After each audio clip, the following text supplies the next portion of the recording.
Halo loh, apa kabar? Semoga selalu dalam keadaan sehat walafiat, tetap semangat. Bung Rocky kelihatannya bakal perang saudara lagi ya di NU dan PKB ini yang mulai ini Sekjen PBNU Saifullah Yusuf yang sebenarnya kita tahu habitatnya adalah politik, ya kan politisi dia yang dia menyatakan akan membentuk tim pansus dia sebutnya begitu ya, panitia khusus untuk apa ya, kita istilahnya mengkudeta ya Muhaimin dari atau merebut kembali PKB dari tangan Muhaimin, kira-kira begitu. Ya itu poinnya dari awal ada ketegangan sebetulnya yang bisa kita nilai ada soal individual, Hmm. soal vendetta di situ, masalah-masalah Hmm. individual. Tapi kalau kita lihat dari segi masalah struktural, ya memang NU menginginkan ada partai politik kok pada Hmm. waktu itu kan. Hmm. Masalahnya adalah NU tidak bisa mengendalikan PKB atau PKB terlalu banyak memanfaatkan nama NU untuk kepentingan pribadi-pribadi. Tapi jadi Hmm. ini bukan bukan soal apa istilahnya karena kalah di pilpres. Hmm. Jadi kalau menang di pilpres nggak diambil alih kan itu Hmm. soalnya begitu kan.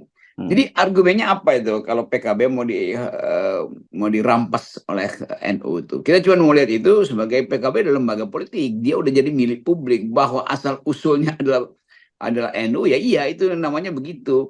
Di Jerman juga begitu banyak yayasan-yayasan Demokrat yang agak partai-partai tengah itu yang dibuat oleh yayasan lalu jadi partai politik dan menjadi partai Kristen Demokrat misalnya atau Sosial Demokrat itu kan dulu juga yayasan-yayasan tuh yang dimiliki oleh Hmm. ormas di Jerman tapi tumbuh sebagai partai politik sama juga PKB akhirnya dia udah memasuki yang disebut dunia dunia ketiga tuh kalau istilah filosofinya tuh jadi dunia yang udah dia sendiri yang bisa atur itu dan itu tinggal pertanggungjawaban berapa setoran politik ke NU misalnya atau Hmm. berapa setoran finansial ke NU kan itu masalahnya ada di situ tuh jadi kita mau lihat dulu sebetulnya ini inti dari persaingan itu apa di antara PKB dan NU. Tentu kita juga tahu bahwa ya Caimin memang cawe-cawenya kebanyakan atau keterlaluan misalnya. Hmm. Tapi itu kan watak dari seorang pemimpin yang memang dipilih juga di dalam Kongres. Masih ada problem politik Caimin dengan keluarga Gus Dur misalnya. Oke, itu Hmm. soal lain lagi tuh. Tetapi yang mesti kita dengar mungkin ada poin yang belum diucapkan oleh Gus Ipul atau bahkan yang harusnya diucapkan oleh Ketua PBNU Pak Yahya.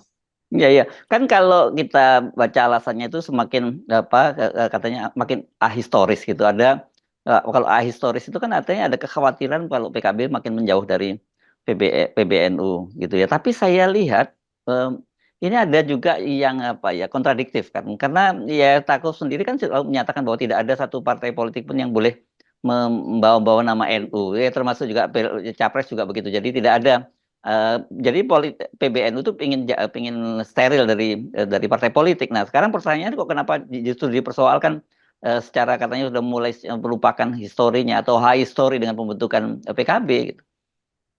Ya kan itu kelihatannya ada yang tidak inline, tidak Hmm. searah sejalan dengan keterangan Pak Ketua PB Pak Ya, ya, Yusuf ya, ya, ya, sorry Stakuf. Pak Yahya Hmm. ya Sakuf kira-kira setahun yang lalu yang dia ucapkan bahwa ya nggak ada urusan dengan politik tuh semua hal nggak tidak boleh membawa-bawa nama NU ya. Hmm. NU tuh. Hmm. Jadi kalau NU dibalikin ke PKB dibalikin ke NU artinya NU artinya berpolitik lagi kan? Kan Mhm. itu kontradiksinya di situ tuh. Tapi lebih dari itu sebetulnya kalau kita baca sejarah-sejarah partai di dunia itu, partai itu kemudian tumbuh menjadi entitas sendiri. Kan yang memiliki PKB itu bukan cuma NU, juga Hmm. masyarakat yang memilih dia kan. Dan Hmm. kalau dicalonkan Anies di situ tentu pemilih Anies. Pemilih Anies tidak semuanya NU kan itu uh, logika logika kacaunya ada di situ. Ya, memang ini beda sekali ya ketika ke kursi ketua umum PBNU itu diambil alih oleh Yaya Stakuf. Itu kan beda sekali dengan zamannya sebelumnya ya saya Tagil Sirat ya. Kalau itu Ya, hubungan itu kan sangat harmonis bahkan seperti Anda sebut tadi terlampau itu kelihatan dominan banget PKB dalam hal ini. Jadi membawa NU ke politik. Tapi setelah kemudian rezim kekuasaan di PBNU berubah, ini jadi berubah dan saya kira memang ada juga soal sejarahnya karena bagaimana PKB ini didirikan oleh keluarga Gus Dur gitu ya dan Gus Dur lah ya, dan keluarganya sekarang justru merasa ditinggalkan dan ini dikudeta oleh Muhaimin. Caimin. Mungkin kita bisa menduga Saifullah Yusuf ingin kembali mengambil alih itu karena dianggap ini udah terlampau jauh nih bahaya nih kalau Caimin dibiarkan terus gitu. Tentu itu soalnya ya mudah sekali kalau Caimin Pak Jokowi bisa keluarin sprint kok ke Caimin selesai Hmm. kan. Tapi Jadi sekarang ini nggak bisa, soal Bung. yang Udah nggak bisa sekarang. Kemarin-kemarin ya. Terus, oke silakan. ya, maksudnya Hmm. kan ada legitimasi historis Ya. dari PKB yaitu NU. Betul, Gus Hmm. Ipul betul, legitimasi historis ada di situ. Tetapi begitu PKB lahir, dia memperoleh legitimasi lain, legitimasi sosiologis, Hmm. legitimasi politik. Kan Hmm. ini bukan seperti bayi yang ketika lahir itu pakai nama bapak ibunya terus kan kemana-mana. Loh ini PKB itu dilahirkan untuk dari rahim NU masuk ke rahim Republik, masuk ke rahim politik. Lain lagi itu di situ kan problemnya. Jadi tentu secara kelembagaan tidak ada hubungan politik lagi antara NU dan PKB. Kenapa? Karena pikiran PKB itu tidak sepenuhnya lagi mewakili pikiran NU. Mengapa begitu? Karena yang milih PKB itu bukan NU aja, kan lebih luas lagi. Apalagi caleg-caleg PKB bisa datang dari koalisi partai-partai lain, kan itu intinya tuh. Jadi kita pisahkan dulu antara status sebetulnya status kelembagaan dari partai ini yang memang jadi milik rakyat dan sejarah pembentukan PKB itu yang diinisiasi oleh NU. Nah, inisiasi itu nggak mungkin terus-menerus berlaku kan. Kalau NU mengecil dan PKB membesar, nggak mungkin NU klaim PKB. Karena PKB membesar dengan legitimasi politik, NU membesar dengan legitimasi kultural. Bedanya di situ tuh. Tapi Ya. saat tadi soal-soal perilaku politik di elit PKB itu juga hal yang lain mestinya. Jadi mestinya diterang aja lebih jelas bahwa etika Caimin itu tidak sesuai lagi dengan etika Gus Dur. Itu misalnya lebih mudah untuk kita mengerti Ya. itu. Ya. Oh, Ya. yang diperbaiki adalah penampilan politik atau watak politik dari pemimpin-pemimpin PKB, bukan PKB yang mau diambil alih itu juga jadi lucu kan. Jadi NU mau merampok kembali partai yang dia buat sendiri itu agak, Ya. Ya. agak ajaib tuh. Itu sama dengan Jokowi merusak partai yang di dalamnya ada dirinya tuh, itu PDIP. Tapi saya kira Sama kan, aja ya, logikanya. kan saya kira ini soal pilihan politik ya, Bung Rocky kan selama ini sepanjang sepanjang sejarah saya kira NU itu memang selalu berada bersama dengan pemerintahan. Pada Orde Baru juga dekat dengan Pak Harto, pada kemudian seterusnya berikutnya itu memang secara nature-nya seperti itulah kira NU. Tapi ketika di bawah Caimin ini waktu zamannya dengan Said Agil Siraj kan kebetulan mereka juga bagian dari pendukungnya Jokowi juga gitu. Tetapi kan belakangan ini saja ketika menjelang pergantian kekuasaan kemudian Caimin membawa PKB itu keluar dari lingkaran kekuasaan begitu yang berbeda dengan PBNU gitu. Ya bagaimana kalau Caimin balikin PKB ke NU, terus Hmm. NU mau diapain PKB itu kan? Hmm. Mau di kan mesti ada pemimpin baru di situ. Begitu pemimpin baru dipilih, maka problemnya cuma mau ganti pemimpin, Hmm. bukan mau ambil semua. Kan nggak mungkin PKB itu dikendalikan oleh NU. Artinya ketua-ketua NU itu juga masuk di PKB. Itu artinya bertentangan lagi dengan prinsip yang disebutkan oleh Ya, Pak ya. Yahya waktu itu Hmm. kan. Hmm. Jadi sekali lagi kita mau lihat apa sebetulnya poin di situ tuh. Mungkin kejengkelan pribadi aja tuh.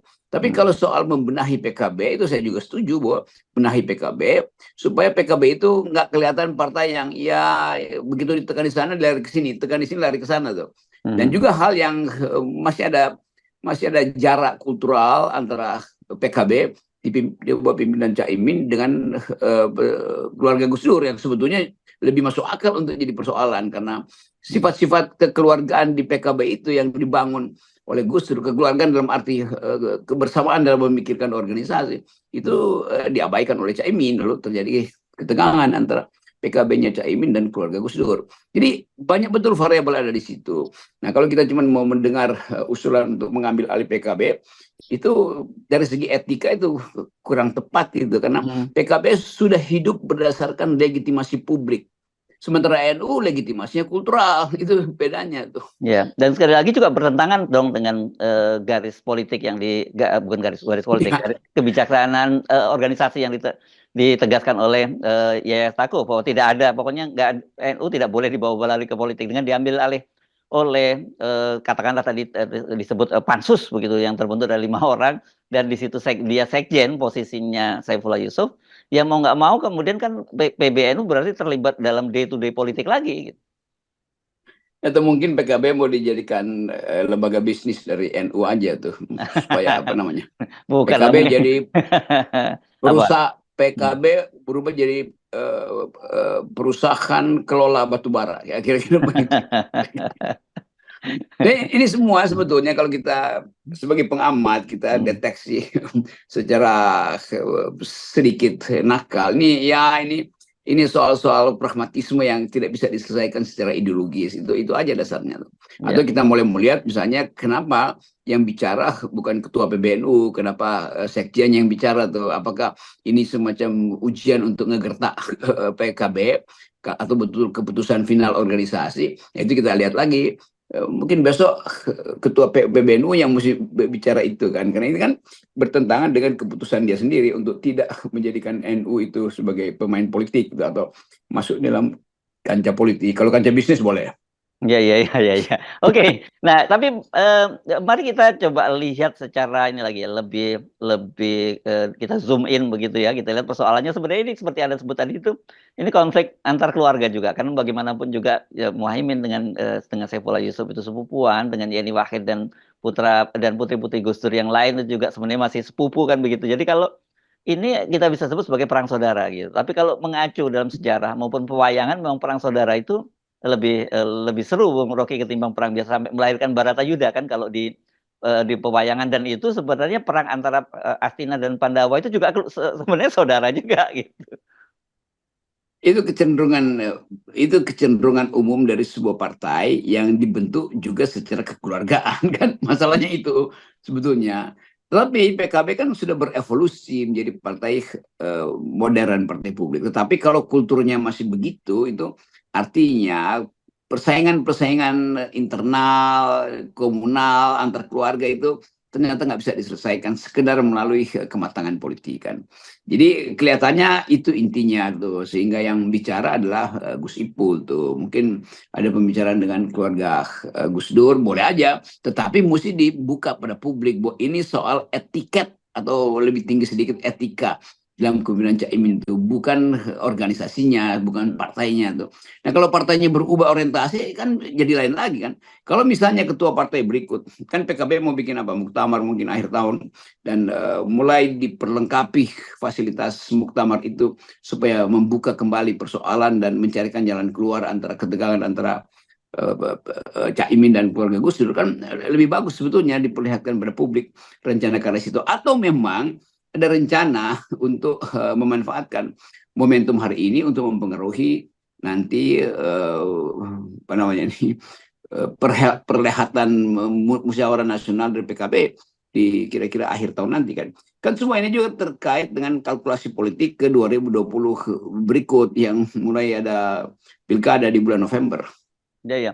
Nah, tapi mari kita bayangkan ya, Bung Rocky, kalau kemudian itu berhasil, misalnya begitu ya, dia berhasil diambil oleh Sekjen PBNU ini, kan kemudian mau ditempatkan di mana PKB itu, dan bagaimana pola hubungannya dengan dengan PBNU gitu. Itu yang saya pertanyakan tadi, nanti setelah selesai pansus dibuat untuk mengambil alih PKB dan ternyata berhasil diambil alih, itu status PKB di bawah NU itu apa? Kan Ya. itu intinya. Apakah nanti akan ada kongres untuk memilih partai, atau sekaligus PKB itu tinggal tunduk aja pada perintah NU kan? Jadi ini Betul. saya politiknya NU aja tuh. Jadi nggak perlu Hmm. ada munas atau apa namanya itu Muktamar atau apa. kongres, Oke. ditunjuk aja tuh, iya muktamar, langsung aja PBNU menunjuk ketua PKB, itu lebih jelas. Bisa, Jadi ya, ya. undang-undangnya berubah tuh. Nah, Hmm. soal itu ada urusan dengan negara, itu urusan berikutnya. Toh itu ada, setiap partai kan perserikatan perdata sebetulnya, yang Hmm. punya aturan internal masing-masing tuh. Ya diterima aja sebagai fakta. Walaupun orang akan anggap terus ngapain nanti tuh? Itu berarti anggota PKB itu sama dan sebangun dengan anggota NU maksimal, atau lebih kecil dari anggota NU. Kan Hmm. itu konsekuensinya begitu kan. Ya. Kalau PKB adalah organ dari NU, maka pemilih PKB itu pasti sama dengan atau lebih kecil dari jumlah anggota NU, dan itu Ya. juga akan jadi masalah nanti Sehingga Ya, kalau ada partai, ada orang lain yang bukan NU mau pilih PKB, ya dia mungkin merasa nggak ada gunanya. Terus saya nggak akan bisa jadi pemimpin di PKB karena PKB udah jadi semacam sayap politik NU dan hanya NU yang boleh memimpin PKB. Kan itu intinya. ya, ya. Kalau kita mengacu pada struktur di organisasi di NU ini mungkin dia jadinya seperti badan otonom gitu kan, di NU disebutnya gitu ya, badan otonom atau Banom, dan kemudian bisa jadi nantinya ketua umum PBNU itu menjadi semacam ketua Dewan Syuronya dari PKB ex officio gitu. Ya bahkan PKS yang partai disebut eksklusif itu membuka peluang persaingan politik di dalam pemilihan ketuanya atau presidennya di situ. Nah kalau NU memonopoli PKB, orang menganggap bahwa yang non NU itu nggak mungkin jadi ketua PKB. Jadi Ya. orang yang ingin masuk bertanding dengan berkompetisi melalui partai namanya PKB dari awal udah terseleksi. Kalau lu bukan anggota NU, lu nggak bakal jadi ketua PKB kan. Padahal partai mesti dibuka kesempatan untuk semua orang berkompetisi di dalam partainya tuh. Jadi kesulitan-kesulitan organisasi akan mulai terlihat hari ini. Kecuali memang nanti diputuskan udah dibubarin aja PKB itu. Karena NU memang mau kembali ke Kito, yaitu nggak akan berpolitik. NU boleh Ya, mengirim ya. politisinya ke partai-partai lain, tapi bukan NU yang membentuk partai sendiri kan. Itu lebih lebih clear sebagai pikiran. Posisinya kira-kira sama dengan PAN dengan Muhammadiyah ya, gitu, seperti itu ya, Bung Rocky ya. Ya, ya. Ya, yang sama sekali tidak ada hubungannya sekarang bahkan gitu. Ya itu lebih jujur sebetulnya kan, sehingga orang anggap ya oke, silakan Anda lakukan itu. Muhammadiyah juga bisa kirim orang ke Gerindra kok, ke Golkar Mm, macam tuh. Jadi PAN itu cuma satu kegiatan aja dari alumni alumni Muhammadiyah misalnya tuh. mm. Tidak semuanya alumnus Muhammadiyah itu bersepakat dengan prinsip-prinsip dalam PAN, tetapi Muhammadiyah nggak terganggu kalau PAN itu keluar dari radar dia. Nah sekarang yang terganggu adalah NU karena PKB keluar dari radarnya. Itu konsekuensinya memang begitu dari awal. Ya, ya, Harusnya ya. begitu. Kan nggak Nah, mungkin itu ya. satu paket dengan partai itu kan punya logika sendiri. Sementara NU itu hidup dengan pakem yang lain tuh.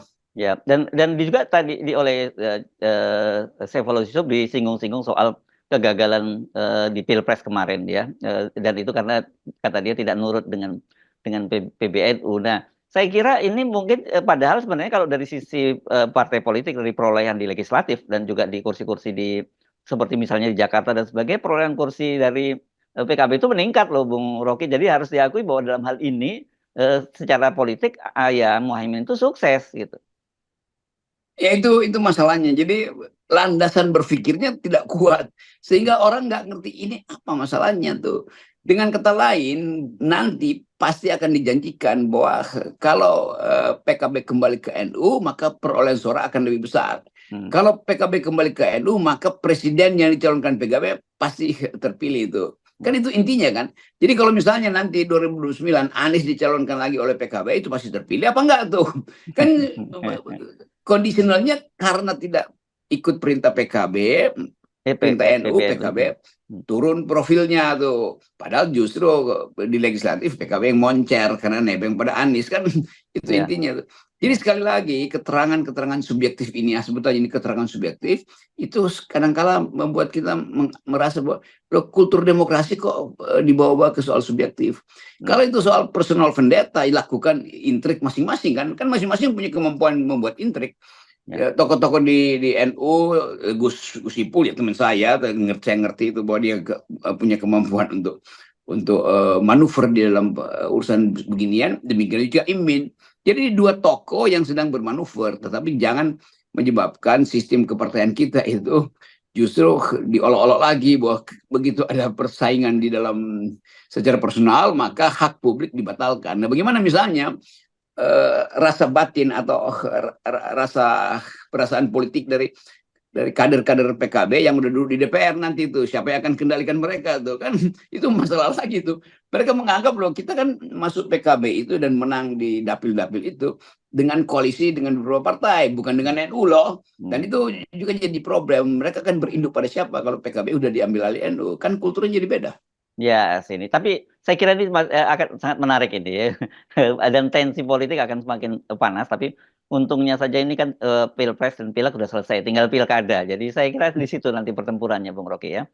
Kita tinggal Iya menyaksikan saja, saya Bung kira Rocky. itu Kelihatannya itu tuh yang yang jadi sumber inspirasi ketakutan dari NU bahwa PKB akan meluas lagi tanpa kontrol dari pemiliknya atau pemilik dalam tanda petik pemilik kultural karena akan ada pilkada dan pilkada itu makin lebih lebih gila lagi dari pilpres kemarin kan.